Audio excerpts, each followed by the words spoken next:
Guys, see, the problem with idols is this. They never deliver what they promise because they're false gods.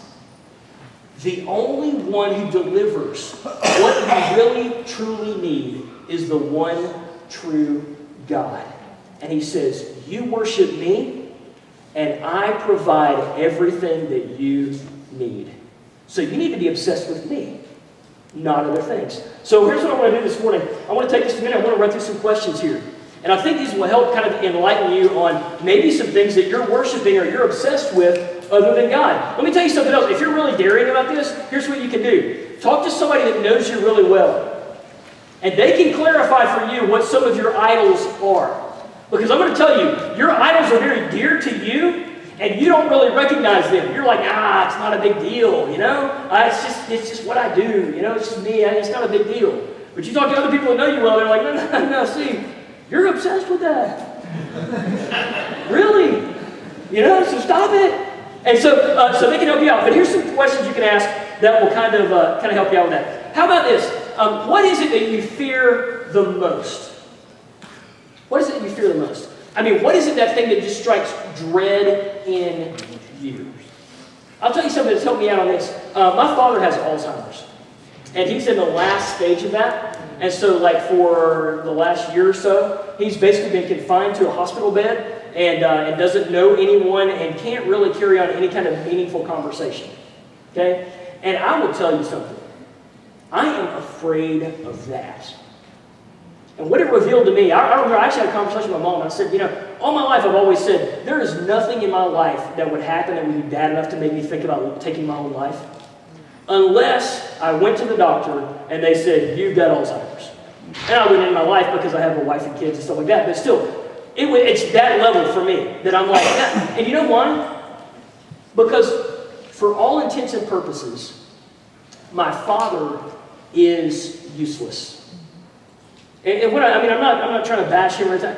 I'm just saying, he has nothing that he is able to contribute. Okay? He just lays there. He can't even like say an affirming word or anything. He can't do anything. And for me, I'm like, there's nothing for me to contribute. There's nothing for someone to approve me for. It's just nothing. And for me, I am fearful of that. What is it that you're most afraid of? What is it that you fear the most? How about this one?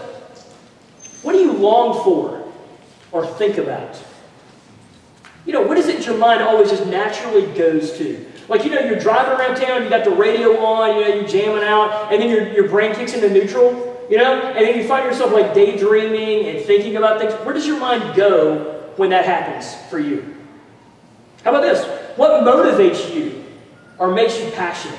You know, what is that thing that when you start talking about it, you start leaning forward in your chair? You know, and you get on the edge of your chair and you're really getting passionate about it, you're really getting into it. What is that thing that makes you passionate or motivates you?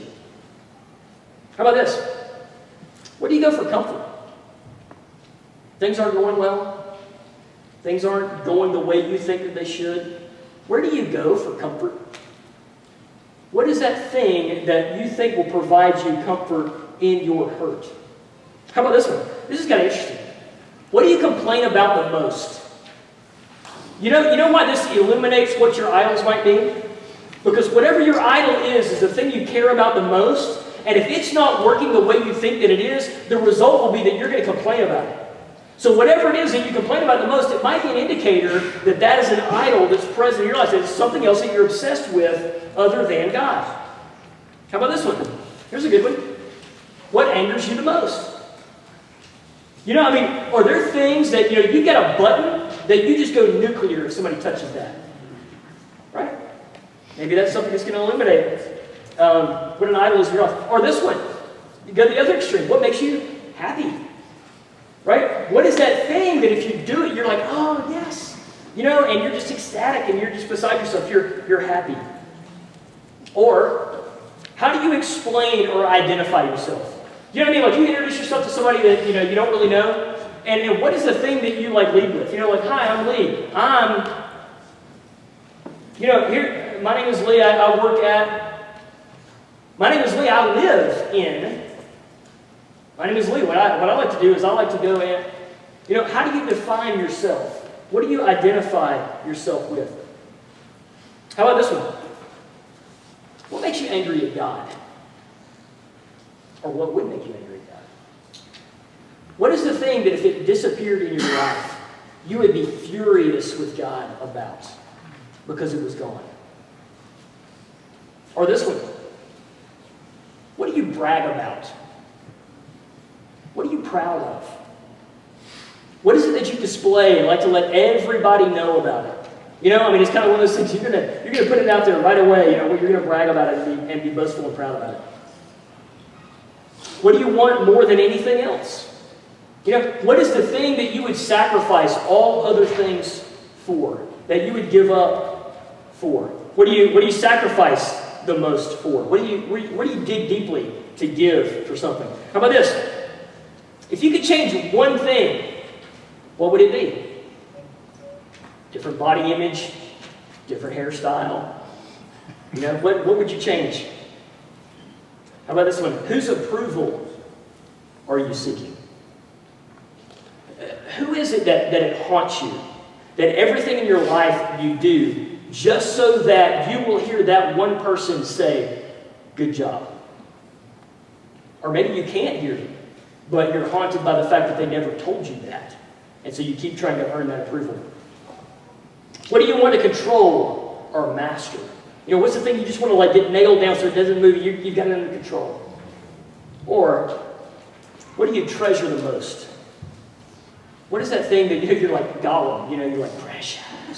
You know, I mean, like you just treasure it. You know, you got to have it, right? Okay, as you go through those questions, and I would go through them some other time. Maybe take a time this week, you know, a morning, and you just sit down, or an evening, or something when it's quiet. There's no distractions around. Go through and just take some time and think about those questions, and just write down the things that come to mind. And then go back and look over that list and see what are some common things that kept coming up. You'll have some of those questions that you're like, I don't really have an answer for that. And then there'll be other ones that you're like, oh, that, you know, that's the thing. And write some of those things down, and they will help to identify for you things that you're obsessed with other than God. Here's the final thing.